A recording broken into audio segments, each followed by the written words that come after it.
Well, that's bright. Oh, sorry. I'm teasing, I'll I'm back it just up. telling. My head's probably shining and blinding guys with that light. Jeez. Should Are you ready to go? Yes, sir. have give me some Sure. some shine powder with that light. Here you go. Sky, I was asking Sky, you guys have won 9 out of 11. Yeah. Is there, but you know. Not bad, huh?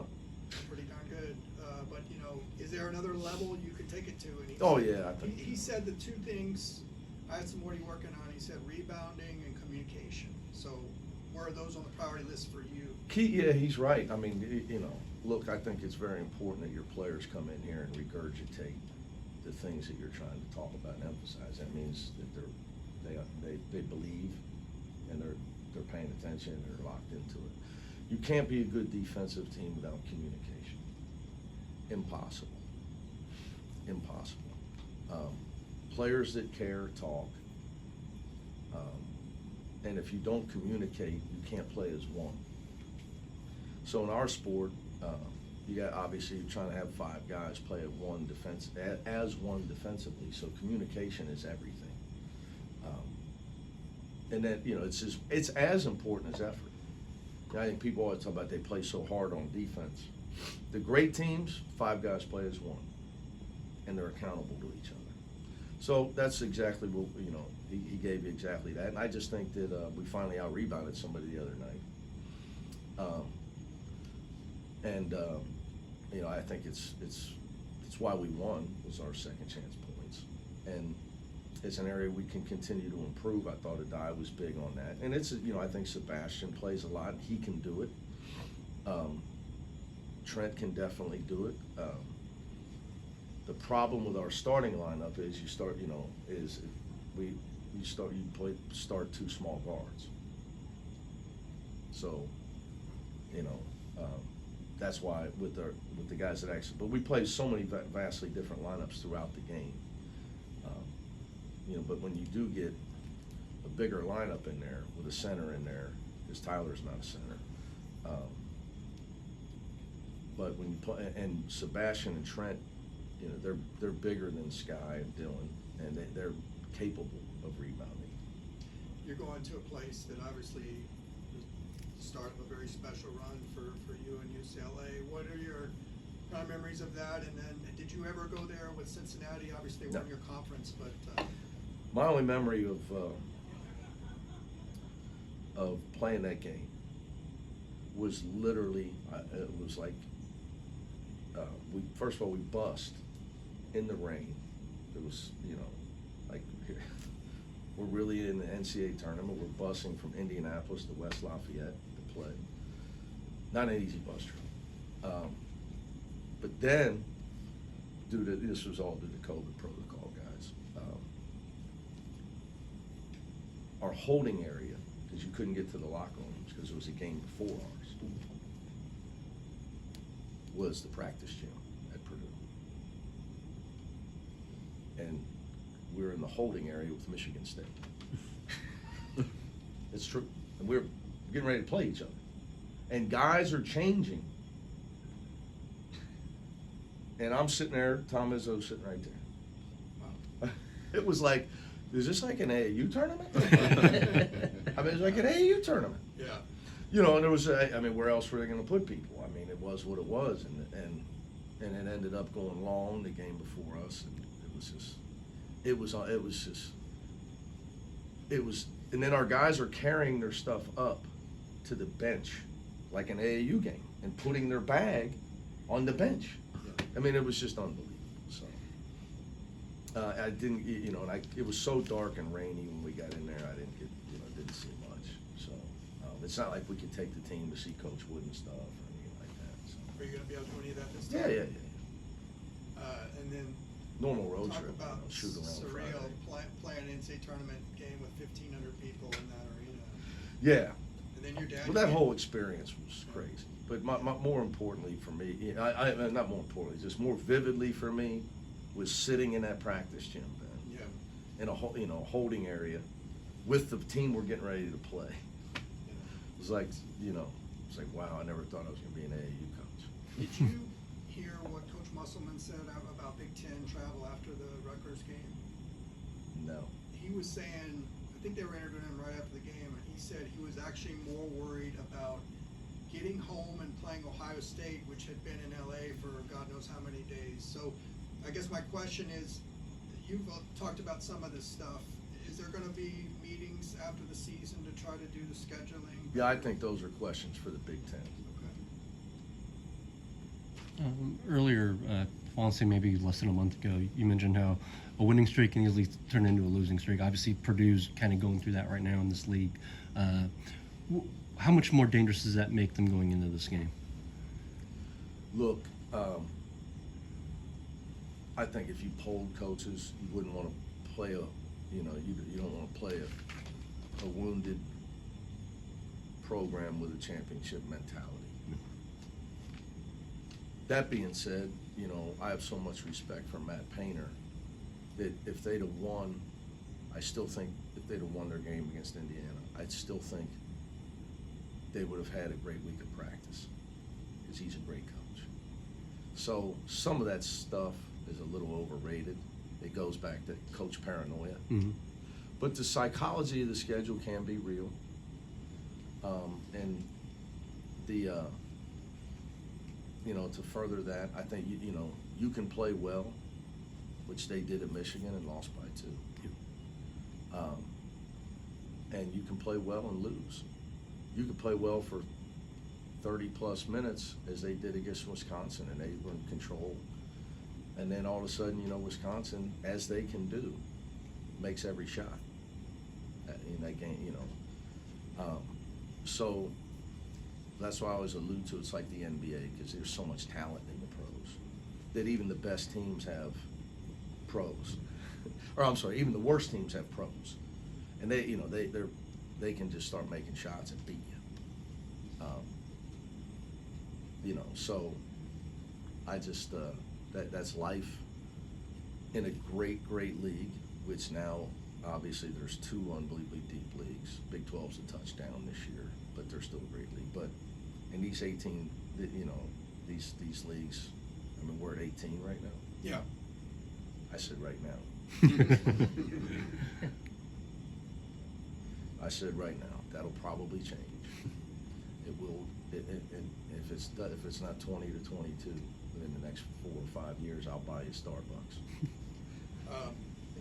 Wanted to ask about the 3 guys. Yeah, high end. If I was an assistant, I'd have said the Speedway call. 3 guys who are redshirting. How would you assess their improvement and development this year, and hopes for being able to contribute next year? Well, it's hard to even talk about next year, and so they're all great kids. Devin has been fighting. He been a couple times. He's gotten really sick, so it's not been it's been a tough month for him with a couple different viruses. Brandon's been fighting a little bit of a groin. Eric Freeney's been the healthiest, so he's probably had the best run at practice. So that's all I can't. Next year, Yeah. we live in a world where my whole team's allowed to go in the portal when the season's over. So how can you talk about next year? I mean, I'm so jealous of you got the Dodger hat on. I mean, at least they got guys Under contract. under contract. I mean, we don't have anybody, so I'd like to know everybody's coming back, but I mean, so it's hard to even discuss next year. But Devin and Brandon having played here for a year, how Yeah. much has that helped them in this year, kind of, knowing what you want and working on those things? Well, I do think it's important that you gotta have some foundational pieces. You gotta have, I think if you were to give a perfect world, right, that you're bringing in talent to a team with a lot of guys back. And then you add the whipped cream and the hot fudge on top, and you got a championship Sunday.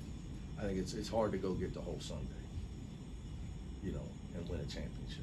That's why, it's just that we've had a really good year, but in a situation we're in, we had to go get a lot of our main pieces, and they're in their first year with us. So that's why I said the other day, I think we're still can improve. We're still a little bit of a work in progress.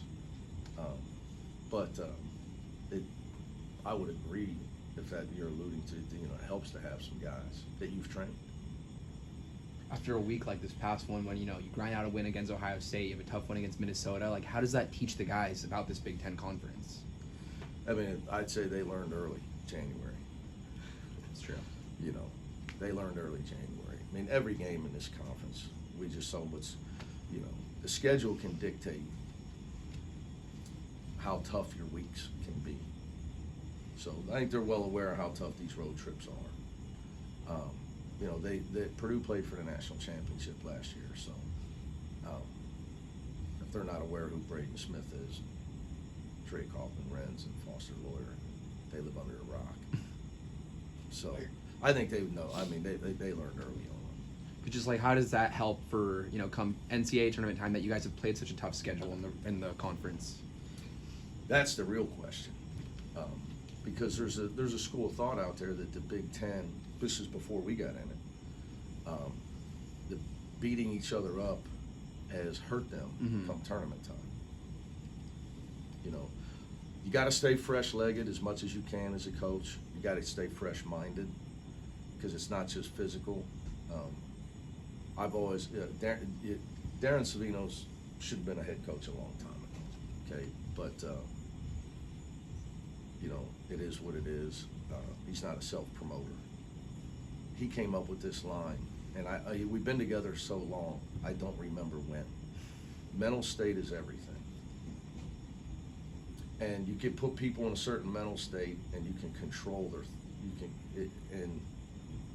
it's talk of what iPhones do to kids, right? Mental state, it can control their attitude. It can control their moods, their efforts. So we believe in, and you got to try to keep your team in a mental state of where they're having some fun. They don't forget their goal. They're here at UCLA, we're trying to get ready to try to do whatever you got to do to get in March Madness and hang a 12th banner. You can't be so-called limping toward the finish line. So that's your job, I think, as a coach late in the season. Not just, obviously, they've learned all the things we need to do. Hey, if we're not bought in, it can't be, to Ben's question about, like Sky and those guys, they got to believe that not only, this is what Coach is saying, we want to win, and that's when you have a special team. We want to win. Not the coach wants us to win. So therefore, we want to play great defense. We want to be physical. We want to rebound. We want to do all these things. Not because the coach is telling you to. Those are the teams that are going to march on. Keeping your team in a fresh state of mind, not just having fresh legs, and being excited about March, that this is what it's all about at our school. Maybe not the school you came from. They're just hoping to get a bid or whatever. That ours, that nobody in the country, guys, practices under 11 banners. Nobody. So, you say, well, that's arrogance, or that, what should give you a belief in what can be accomplished here. You also go to a school where we win titles in every sport. And you live in a city called Titletown. So, hopefully that fosters a belief in us, but you got to stay fresh. Mental state is everything. For me, for you, if I give anybody any advice, you got to find a way to get yourself in the right mental state to be at your best. So we try to do that with our guys. I know. You talked about Oh, no, go ahead. mental state. Yeah. You just accomplished the 500th win. Okay. How does My one- mental state? Yeah, exactly. How do you keep it going? How do you get to this point? How do you stay focused and continue, even though you've reached this benchmark, if you will? Yeah, I think the benchmark of 500 wins is for other people. It's not why I coach. I love basketball. Like people say, well, sure, and I get to my point of that I think a real coach is not about branding and money. He's got into coaching. I got into coaching. I was making $500 a month at Woodward High School, and then Bob Huggins offered me $800 a month to come with him, and it was only a 10-month intern contract. So my whole life was in a gym, and I was just I just haven't grown since 6th grade, where I was a great a great player when I was young, and I'm still the best passer in the gym. And it's funny, the other night I was thinking, I would give it all up to be able to have played. That's how much I love playing basketball. So I love the game. It's the game. I've always been in love with the game. My brother played both. I hated baseball, although I could tell you everything about it, and I could scout it, because my dad's in the Hall of Fame as a scout, as a bust and all that stuff. So he wasn't just a high school coach. But I had no interest in it, as a player. I'd do anything to get in the gym, and anything to get my, to have enough gas, have enough money to get some gas to go pick up Steve Gentry in Evanston, who played at Xavier, and some of the guys, and get into some open gyms or play in the park all day, every day. Loved it. Loved it. Still do. Got one more You- for you. And I know stats can be twisted this way and that, and you can make anything of it, but when a guy plays at least 15 minutes, I got one for you. How about 20? Because I got that printout as well. you're 8-0 with 15. 6-0 at 20. Okay. Does that mean anything to you? Oh yeah, there's a lot of other ones as well though. Okay. I have Alex. You can break down a lot of analytical stuff with it. I think here's where I'm most proud of the guy. We put him in the game the other night for defense. I don't know if you noticed. Like he was a dead ball. Did he say it? Yeah. We put him in for defense, and that is a huge factor. And if you look analytically at our 2-point defense when he's in the game, it's exponentially better. Exponentially better. Because it's not just block shots, it's change shots. So, and then defensive Tyler, he's a shooter. I mean, he's tough as nails, but he's not a shot blocker. So the guy's development is a credit to him, staying the course, not getting caught up in the hype, having tremendous support people, his parents and the people behind him in basketball.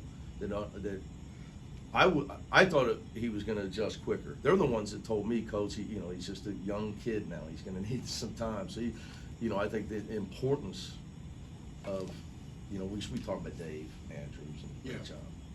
Tremendous support and understanding from his parents and the basketball people behind him, patience, and knowing that this was going to be a process of growth for him.